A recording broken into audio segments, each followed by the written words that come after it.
그러면 이 5가지 것들 중에서 1, 2, 3, 4의 담임 선생님과의 소통과 이런 거를 넘어서는 참여들이 학부모회를 중심으로 해서 어떻게 이루어졌는지 천왕초등학교의 사례를 통해서 공유드리겠습니다. 이 3번의 사례를 얘기할 때 좀 고민이 많았던 것은요. 천왕초의 우수 사례인가 서울시 교육청에 있는 천왕초의 사례가 이제 우수해진 것인가 이게 좀 고민이 됐습니다. 왜냐하면 모든 학교에서 천왕초만큼 하고 있고요. 교장 선생님을 포함한 많은 분들이 학부모를 일종의 민원 대상자라고 해서 될 수 있으면 접촉을 덜하게 하는 방법이 아니라 적극적으로 소통하는 방법에 대한 고민들을 하고 있기 때문입니다. 그래서 특별한 사례라기보다는 천왕초의 사례가 결국 서울시 교육청의 대부분의 사례다라는 측면으로 말씀드리면서 조금 더 천왕초에서 노력하고 있다는 측면으로 이해해 주시기 바랍니다. 이를 위해서는 먼저 천왕초등학교의 12년에서 13년의 역사를 좀 알아야 되는데요. 저희는 2012년 개교 학교이면서 혁신 학교를 추구하면서 공동체형 학교를 함께 만들어 가려고 노력했고 실천적인 주체로 학부모의 역할을 강조했습니다. 그래서 여러 가지 학교장을 포함한 선생님들 등등과 소통하는 기회를 만들려고 노력했습니다. 교육과정을 함께 만들어가는 교육과정의 기획자로서의 학부모의 실천적인 참여, 그리고 정기적인 워크숍과 일종의 피드백, 이것들을 제가 이제 교장이 된 이후에는 천왕이음이라고 하는 구조를 통해서 좀 더 제도화하면서 선생님, 학부모님들과 함께 사회 정서학습, 학생 맞춤 통합 지원 등등의 여러 가지의 주제들과 연결시키면서 학부모님과 학습도 하고 학습한 결과를 다시 선생님, 학부모님들의 동아리로 이어지고 동아리가 다시 학교 교실의 수업을 지원하는 이런 식의 순환 구조를 만들려고 노력을 했고 그렇게 하다 보니까 학부모님들의 다양한 시간대에 맞는 운영이 필요했습니다. 전업주부만 있는 게 아니라 직장맘도 있기 때문에 시간대도 좀 더 탄력적으로 운영을 하고 그리고 아까 생태계형 학교를 말씀드렸지만 지역과 학교를 연결하는 학습 공동체를 어떻게 네트워크로 묶어낼 것인가에 대한 고민들을 했습니다. 그렇게 해서 학부모의 실질적인 요구와 관심사를 반영한 맞춤형 프로그램들을 설명하면서 참여가 의미 있는 경험으로 되도록 했고 연수 이후에 일종의 자발적인 동아리 활동이 공동체적인 지속성을 가지도록 예를 들면 작년에 저희가 독서 프로그램을 학교에서 운영을 했는데 학교 예산을 가지고 후속 심화 과정을 학부모님들이 기획할 수 있게 해주고 그리고 그 학부모님들이 그 동아리 활동을 통해서 학생들을 대상으로 한 교육 활동을 책을 중심으로 하는 이런 식의 것들이고요. 세 번째가 남성 보호자 참여를 이례적 이벤트가 아닌 공동 돌봄과 일종의 성평등의 실천적인 구조로 전환한다는 건데 학교를 보시면 저희 아이도요. 중3이 되어서 처음으로 남자 담임 선생님을 만났습니다. 그러니까 어느 나라나 대부분 공통적인 고민이 초등학교 안에서 경험하는 어른들이 여성인 경우가 많습니다. 그런데 학생의 성장에서는 항상 남성, 여성 그리고 보호자 두 분이 함께 참여하고 협력할 때 학생들이 양성성을 배우면서 남자다움과 여자다움이 분리된 영역이 아닌 걸로 통합적인 성장을 할 텐데 그 남성 보호자의 참여를 어떻게 할 것인가. 그리고 행사에 동원되는 것들이 아니라 그래서 행사를 돕는 사람이 아니라 함께 기획하는 파트너로 학부모를 어떻게 성장하게 할 것인가. 이게 이제 제가 이전의 교장님을 포함해서 제가 가지고 있었던 고민들입니다. 그러면서 실질적인 학부모의 그 필요를 기반으로 한 프로그램들을 기억하고요. 그리고 이제 배움에 대한 욕구와 자녀와의 관계 회복, 지역사회 참여 등등에 대한 연수 프로그램들을 운영하고 연수에서 동아리가 자생적으로 진화하도록 하고 그리고 보호자 중심으로 다양한 프로그램들을 운영하다 보니까 이 안에서 아버지의 모임들이 등장하게 되는 이런 식의 것들이 되었습니다. 이제 그렇게 하면서 조금 더 이제 교육과정의 참여의 영역들이 넓어져서 한편으로는 협동조합이라고 하는 모델로 진화를 해서 자녀가 졸업한 이후에도 마을 주민이며 협동조합의 조합원으로서 생태전환 교육, 독서 교육에 대한 동아리 활동을 계속하면서 이제 후배 보호자를 양성하는 역할들을 하시게 됩니다. 그러니까 1년 단위로 바뀌는 게 아니라 사실은 그 되게 유명한 책들 중에 하나가 선배 시민이라는 책이 있는데요.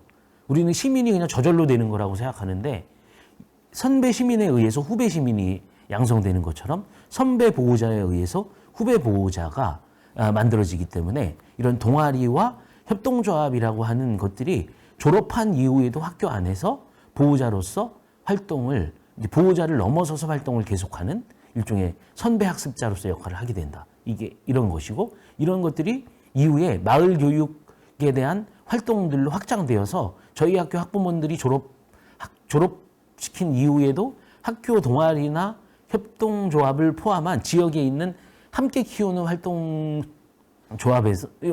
네트워크에서 적극적인 활동들을 하고 계십니다.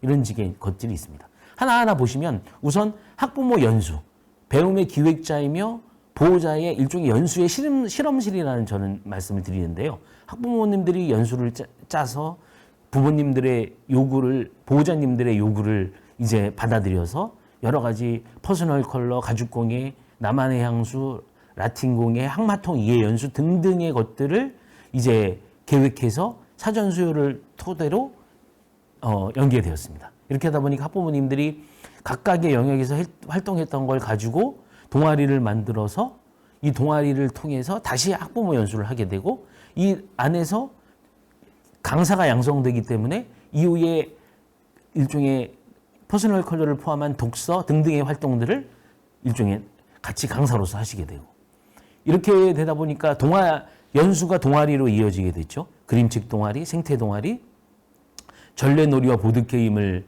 이제 활성화시키는 놀멍시멍, 그 다음에 이제 학교에서 이것들을 조금 더 구조적으로 지원하기 위해서 평생학 교실과 연결돼서 자생적인 동아리를 좀 더 묶어내는 역할을 했고 이런 서울시 교육청의 지원이 예산과 지원이 있었기 때문에 또 올해로 이어지는 이런 식의 활동들이 선순환하게 되었습니다. 그래서 동아리 활동이 교내 수업과 행사와 연결되고 소규모의 자율기업과 공동체적 강화로 이어지는 모습들을 하게 됩니다. 이렇게 하다 보니까 이제 생태전환 교육 같은 경우에는 서울시에서도 꽤 유명해서 저희 학교에서만 진행되는 게 아니라 인근 유치원, 인근의 학교의 생태 강사로서 강사 풀단에 이제 포함이 되셔서 계속해서 연수 프로그램들을 갖고 진행을 하고 계십니다. 생태, 그림, 놀멍시험, 놀이동아리들이 이렇게 활동되고 있고 학생들을 포함해서 뭐 여름방학 그리고 방과후 등등의 다양한 활동들을 기획해서 운영하고 있고 이 부모님들이 이런 활동들을 하기 때문에 또 하나의 안전한 배움터가 될 수 있었던 것은 전업주부님들이 아닌 직장맘 같은 경우에는 이 부모님들이 운영하는 프로그램들을 학교 안에서 이루어지니까 더욱더 신뢰하게 되는 거죠. 그래서 저녁 시간이나 이런 활동들에도 직접 뭐 그 단지에서 데리고 오기도 하고 그래서 일종의 책임지는 돌봄이 같이 연동되는 것이 되었다. 그래서 학생들하고 같이 이렇게 지금에 있는 분들이 학부모님들이 같이 참여하면서 이렇게 지역과 관련된 생태 동아리를 운영하기도 하고요. 그리고 지금 이 세 번째 사례의 아버지 참여 확대는 보이는 아빠 프로젝트라고 제가 이름을 붙였는데요. 어려운 건 뭐냐면 다른 학교에 이제 어려운 아버지 참여가 두 가지의 장벽이 있습니다. 하나는 아버지 참여를 보호자 회에서 되게 부정적으로 보는 이유가 모이시면 술을 먹고 헤어지는 경우가 많았대요. 그러니까 이게 보호자 회 중심이 여성 보호자실 엄마들이 중심인데 아빠들이 모여가지고 늦게 들어오고 그러니까 이 아버지 회에 대해 부정적이셨는데 이제 어머니 회가 할 수 없는 역할들을 보완해서 증폭시키는 역할들을 했습니다. 예를 들면 저희 학교는 자전거 면허 시험 제도라고 해서 자전거를 타고 등교할 수가 있어요. 근데 이제 그 전에 자전거 면허증을 발급하고 이런 식의 것들을 선생님들이 하는 게 아니라 보호자회와 아버지회가 주동이 돼서 했어. 교통안전 교육과 자녀와의 공동 참여 그리고 이제 아빠와 함께하는 자전거 투어를 아버지회에서 주관을 해서 남성 참여자 수가 계속해서 증가되는 추세였는데 솔직히 말씀드리면 점점 이제 학급 수가 줄어들고 코로나 이후에 약간 회복이 안 되고 있는 상황이긴 합니다. 그러니까 이제 이걸 어떻게 좀 더 끌어올릴 것인가는 학교장으로서 과제로 남아 있습니다. 그래서 이렇게 자전거 면허증 발급하는 행사들을 직접 해서 학생들이 면허증을 따서 자전거에 붙여주면 일종의 안전조구를 타고 등하교를 할 수 있게 되고, 이런 식의 활동들을 보호자님이 책임지고 그 학생들을 대상으로 한 아버지와 회와 함께하는 자전거 투어를 이제 한강까지 해서 쭉 꽤 긴 거리를 갔다 오는 활동들을 진행하고 있고요. 그리고 이제 이 아버지 회가 주관하는 가족 캠프를 이제 지금까지 계속 해오고 있습니다. 그래서 이제 이 안에서 텐트 치는 경험, 이제 학교 주변을 돌려다니면서 쓰레기 줍기, 가족 공동요리, 운동회, 야간 미션 활동 등등을 이제 같이 하면서 학교를 아이의 공간이 아닌 가족의 경험과 유대가 확장되는 공간으로 하면서, 이 안에서 올해 같은 경우에는 1박을 하지 않았습니다. 보호자회에서 결정을 했기 때문에. 근데 아까 놀몽시험 전통 놀이 연구회 이런 보호자들이 프로그램을 함께 진행을 해서 전임 아이를 졸업했지만 이제 우리 학교에 천황초등학교 적을 두고 있지 않은 보호자님들, 아버지 분들이 강사로 오셔가지고 또 진행을 하시기도 하고, 이렇게 선순환 체계가 이제 만들어지고 있습니다. 그래서 이런 가정 캠프들을 이렇게 진행을 하면서 학생들이 서로 부모와의 유대도 학교를 중심으로 해서 만들어 나가는 경험들이 꽤 이제 문화로서 되었다라는 것이고요. 그리고 어느 학교나 축제가 있는데 저희 학교는 1년에 한 번씩 하는 축제를 학생들이 주도해서 부스를 꾸미고 학년 간의 교류를 하는 이런 걸로 잔치놀이마당이라는 걸로 운영을 하는데요. 이 잔치놀이마당에 부스들의 학부모에게 다양한 동아리들이 참여를 합니다. 그래서 이제 이 안에서 학생들이 부스를 기획해서 뭐 네일아트, 보드게임, 전래놀이, 그림책 등 다양한 체험 활동들을 보호자님에서 진행을 하기도 하고, 그 학생들이 굉장히 우리 엄마 아빠가 하는 프로그램이니까 얼마나 또 색다르겠어요. 그래서 이제 와서 이제 참여를 하고 적극적으로 되게 인기도 많은 프로그램들이고, 그리고 이제 동아리부터 연수 등등의 과정으로 축적이 되기 때문에 역량도 굉장히 훌륭하시고요. 이런 것들이 이루어지고 있습니다. 그래서 이제 점점 연수 참여율, 그 다음에 남성 보호자인 아버지의 참여수, 자발적인 동아리의 수, 행사 기획의 참여율, 그리고 타 학교나 지역사회로 연계한 건수, 뭐 의사결정에 대한 참여, 학교 운영에 대한 공유회 등등이 계속해서 이렇게 좋은 신호들을 가지고 있는다고 할까요? 이런 식의 것들이 있습니다. 한번 제가 예를 들면요. 이런 것들이 이제 이어져서 저희가 올해는 학생 맞춤형 통합지원 선도학교 3년차를 하고 있는데, 이제 학생 지원에 대해서도 함께 얘기를 하니까 우리 아이가 어렵다, 도와주세요라는 것들을 부끄럽지 않게 서로 할 수 있게 됐습니다. 그러면 또 저희는 모여서 그 학생을 어떻게 함께 지원할 것인가를 통합적으로 같이 짜고, 그래서 보통은 내 아이가 잘한다라는 측면을 떠나서 내 아이가 좀 어렵고 힘든데 도와주세요라는 것들도 서로 굉장히 공유되면서 성장을 위한 협력이 이루어지는. 그런데 이제 3가지의 도전 과제가 있습니다. 단절된 관계를 어떻게 회복할 거냐, 코로나 이후에. 단순히 기존으로 회복하는 것이 아니라 전체적인 일종의 재구조화가 필요한 상황이다, 이런 고민을 교장으로서 하고 있고요. 참여의 의미와 방식이 좀 어때야 될까?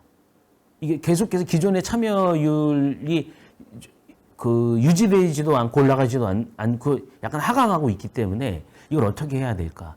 그럼 이제 참여의 주제와 방식을 좀 바꿔야 되겠죠. 다양한 주제로 좀 더 확장시키고, 참여의 방식도 뭐 온오프라인을 활용한 다양한 방식들을 어떻게 결합할까? 또 새로운 소통과 언어의 방식이 필요합니다. 예를 들면은 학부모님들이 학교를 이해하기 위해서 오시는데, 제가 이제 천황이음이라는 교장과의 간담회를 매달 하고 있거든요. 올해는 2학기에는 좀 몇 번 못했는데 매달 하고 있는데, 그 중에 하나가 부모님들이 이런 얘기를 하셨어요. 학교 구경 좀 시켜주세요. 그러니까 우리 아이가 가는 곳 외에는 학교를 방문해도 못 가니까. 그래서 제가 제 이름을 따서 용주 투어라는 프로그램을 기획을 해가지고 제가 관광 가이드처럼 해서 심지어 옥상부터 시작해서 특수교실, 보건실, 잘 안 가는 곳이 부모님이 6년을 다녀도 내 아이와 관련된지 않으면 잘 못 가는 곳을 이제 특수교실을 포함한 이런 곳을 다 투어를 했습니다. 그러니까 부모님들이 참여율이 엄청 높아서 인근에 있는 교장 선생님들도 약간 벤치마킹해서 하시는 분도 계시고, 그래서 그 용주 투어를 할 때 되면 제가 이제 직접 부모님들한테 2시간을 돌면서 안내를 하는데, 예를 들면 항마통 복지실에 가서 항마통과 관련된 부스 설명을 하고, 상담실에 가서 상담과 관련된 것들로 내 아이의 참여를 어떻게 할 수 있는지에 대해서 하고, 보건실에 가고 뭐 이런 식의 것들을 쭉 하니까 되게 관심도가 높아지고 참여의 방식들이 좀 소통과 이제 소통의 언어와 방식들이 저도 이제 변하려고 노력을 하고 있습니다. 네. 학부모가 선정한 학부모 연수는 되게 지속되고 있는 걸로 아까 말씀드렸죠.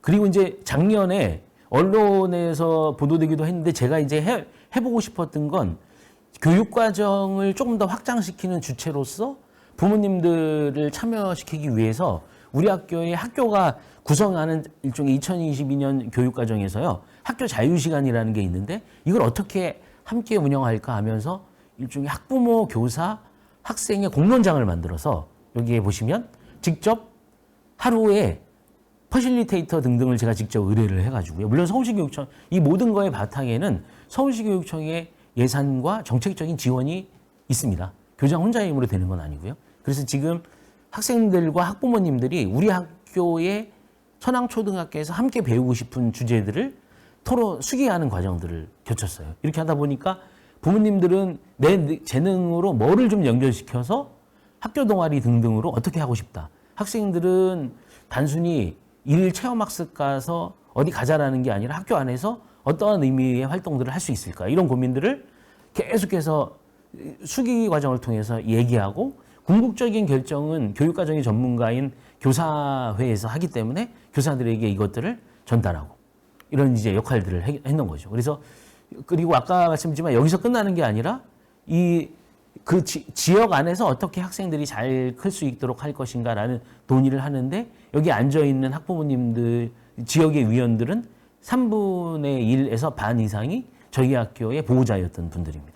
그래서 이제 어떻게 하면, 왜냐하면 저희 학교를 졸업한다고 해서 마을을 떠나는 게 아니라 또 옆에 있는 중학교를 가고 그 마을에서 살아가야 되기 때문에 대학을 가기 전까지 이 아이가 성장하기 위해서 우리들은 어떻게 지원을 위해서 참여하고 협력할 것인가. 그러니까 참여의 범위와 방식이 바뀌었을 뿐이지 보호자로서의 참여는 계속된다라는 얘기를 저도 계속하고 있고, 이제 이런 식으로 가다 보니까 좀 더 장기적인 주제에 대한 고민들도 보호자님들과 하게 됩니다. 예를 들면 뭐 작년에 제일 교육계에서 화두가 됐던 책 중에 하나가 조너선 하이트의 불안 세대인데요.